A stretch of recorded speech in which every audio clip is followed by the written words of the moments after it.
Assalamualaikum sahabat semuanya, senang sekali bertemu lagi dengan Anda semua di channel YouTube saya, channel Eko Jaya Santoso, channel yang senantiasa berbagi inspirasi, motivasi, dan hal-hal positif untuk hidup yang lebih bermakna.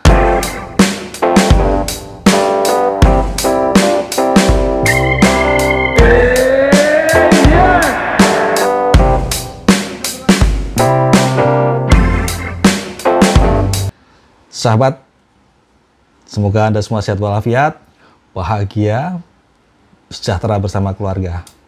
Bagi Anda yang baru bergabung, jangan lupa support channel ini dengan klik tombol subscribe, like, dan juga hidupkan lonceng notifikasi agar Anda selalu mendapat notifikasi ketika saya mengupload video yang baru. Beri komen yang positif, share video ini di media sosial Anda. Sahabat, orang pintar atau orang cerdas seringkali dikaitkan dengan kecerdasan dalam bidang akademik. Nilai yang tinggi atau indeks prestasi yang tinggi misalnya, itu di dalam dunia pendidikan adalah hal yang jadi tolak ukur. Tetapi di dalam dunia kerja, dalam dunia bisnis maupun dalam kehidupan sosial, orang pintar itu adalah mereka yang mampu mengatasi masalah, menghadapi kesulitan, menghadapi tantangan dengan cara-cara yang berbeda, dengan cara yang bijak, dan lebih kreatif. Inilah seringkali yang disebut sebagai orang-orang yang pintar atau orang-orang yang cerdas. Nah, dalam berbagai pengalaman bertemu dengan orang-orang yang pintar atau orang cerdas ini, dari berbagai sumber, buku-buku yang saya baca, dari berbagai informasi, maka orang cerdas itu atau orang yang pintar itu bisa disimpulkan seringkali melakukan 7 kebiasaan atau 7 hal ini. Apa saja 7 hal yang sering dilakukan oleh orang-orang yang pintar ini? Yang pertama adalah mereka belajar baik dari buku maupun dari pengalaman. Jadi orang-orang yang cerdas, orang pintar ini memang orang-orang yang suka membaca. Anda tahu bahwa membaca itu adalah membuka wawasan, kecerdasan, kepintaran seseorang. Itu tidak bisa diragukan lagi. Bill Gates misalnya, dia bisa mampu menghabiskan 50 buku dalam 1 tahun. Mark Zuckerberg, si pendiri Facebook itu, bisa menghabiskan 1 buah buku setiap 2 minggu berturut-turut. Demikian juga Warren Buffett, seorang investor dan pakar di bidang saham. Dia bisa menghabiskan waktu berjam-jam dalam setiap harinya untuk membaca buku. Jadi memang membaca itu tidak diragukan lagi akan membuat seseorang menjadi lebih pintar, memiliki wawasan yang jauh lebih luas. Tetapi orang yang pintar bukan hanya belajar dari membaca buku, dia juga belajar dari pengalaman, dari berbagai interaksi dengan orang lain, dengan berbagai pertemuan, pengalaman-pengalaman yang dihadapi, masalah-masalah kesulitan. Dia bisa belajar dari pengalaman-pengalaman tersebut sehingga menambah perspektif wawasannya dan menjadikan dirinya lebih pintar. Jadi orang cerdas itu selain belajar dari buku, dia juga belajar dari pengalaman. Itu yang pertama. Yang kedua, orang cerdas itu juga belajar dari kegagalan. Artinya menganggap kegagalan adalah pembelajaran. Jadi orang kebanyakan menganggap kegagalan itu sesuatu yang sangat ditakutkan, kemudian menjadikan dia putus asa, menyerah, dan lain sebagainya. Tapi orang pintar tidak menganggap kegagalan itu sesuatu yang menakutkan. Dia menganggap kegagalan itu adalah proses pembelajaran. Maka tidak ada istilah gagal, yang ada adalah belajar. Sehingga orang pintar yang cerdas ini akan mengambil hikmah, mengambil pelajaran dari kegagalan yang dilakukannya. Sehingga tidak melakukan kegagalan yang sama berulang kali. Atau bisa memetik hikmah pelajaran dari kegagalannya sehingga menemukan cara-cara yang baru untuk menjadi lebih berhasil. Itulah kebiasaan yang kedua. Jadi bisa belajar dari kegagalan. Yang ketiga adalah mereka tidak sombong. Orang-orang cerdas ini yang saya lihat, temui juga kebanyakan adalah orang-orang yang rendah hati. Mereka tidak menyombongkan dengan kecerdasannya atau kepintarannya atau kehebatannya, tapi lebih menonjolkan kerendahan hatinya. Seperti ilmu padi, makin berisi makin merunduk.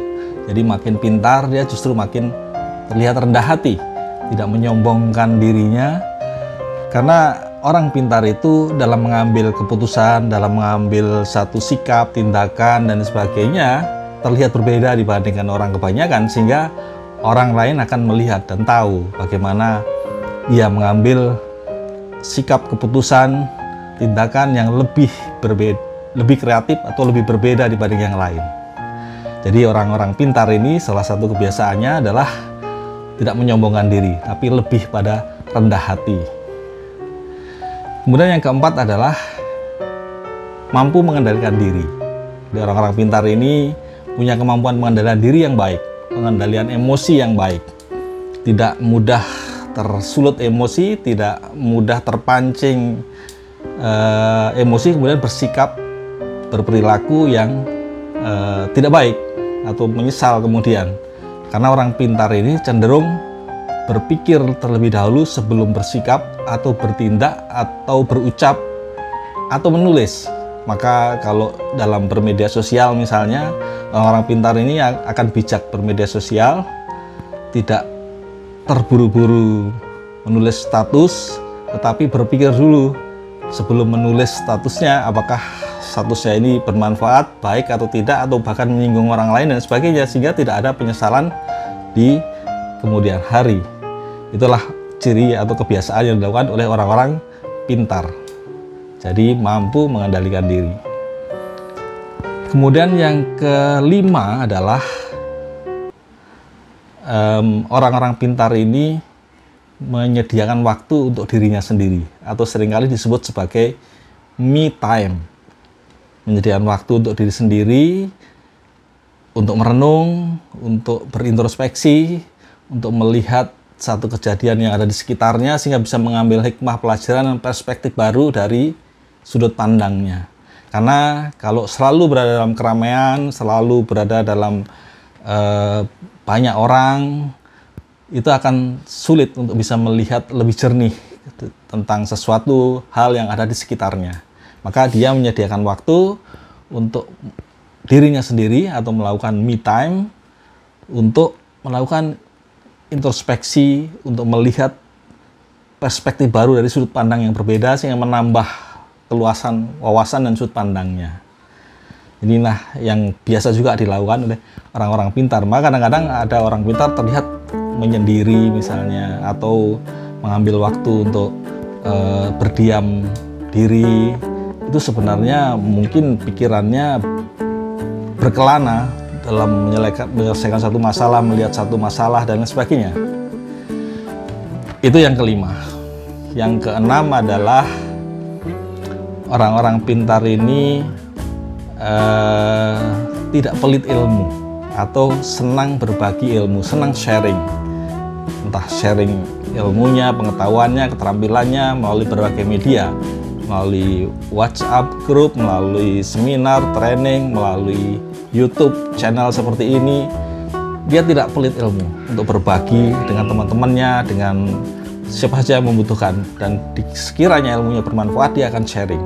Karena dia tahu bahwa semakin sering berbagi ilmu, semakin sering mengajar, itu justru akan semakin banyak belajar, semakin banyak lagi menerima ilmu-ilmu baru, sehingga dia tidak pelit ilmu, akan senang dan suka berbagi ilmunya. Itu adalah yang keenam. Yang ketujuh adalah memiliki rasa ingin tahu yang tinggi, artinya tidak mudah tergantung pada orang lain. Orang pintar ini justru ketika menghadapi satu masalah, kesulitan, dia berusaha mencari bagaimana solusi untuk masalah yang dihadapinya, tidak mudah langsung kemudian bergantung kepada orang lain, minta dibantu orang lain, tapi dia berusaha sendiri terlebih dahulu karena rasa ingin tahunya tinggi.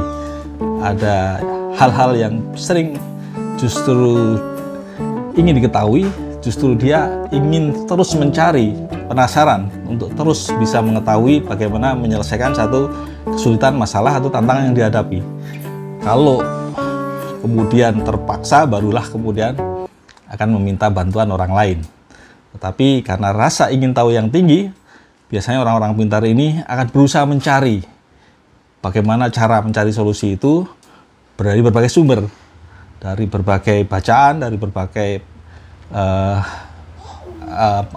sumber-sumber pengetahuan untuk menyelesaikan atau menemukan masalah dan menyelesaikan problem yang dihadapinya. Jadi punya rasa ingin tahu yang tinggi. Karena itu orang pintar itu biasanya justru bisa terlihat dari bagaimana dia bertanya, menanyakan ini apa, untuk apa, bagaimana caranya, mengapa demikian, dan lain sebagainya. Itulah salah satu kelebihan dari orang-orang pintar. Demikian sahabat, ada 7 hal yang suka dilakukan oleh orang-orang pintar. Yang ini biasanya tidak dilakukan oleh orang kebanyakan. Karena itu Anda bisa melihat dalam diri apakah Anda sudah terbiasa melakukan 7 hal ini. Kalau belum, terus tingkatkan. Demikian inspirasi dari saya, Eko Jalil Santoso. Selamat berkarya, salam bahagia, sukses, berkah. Wassalamualaikum.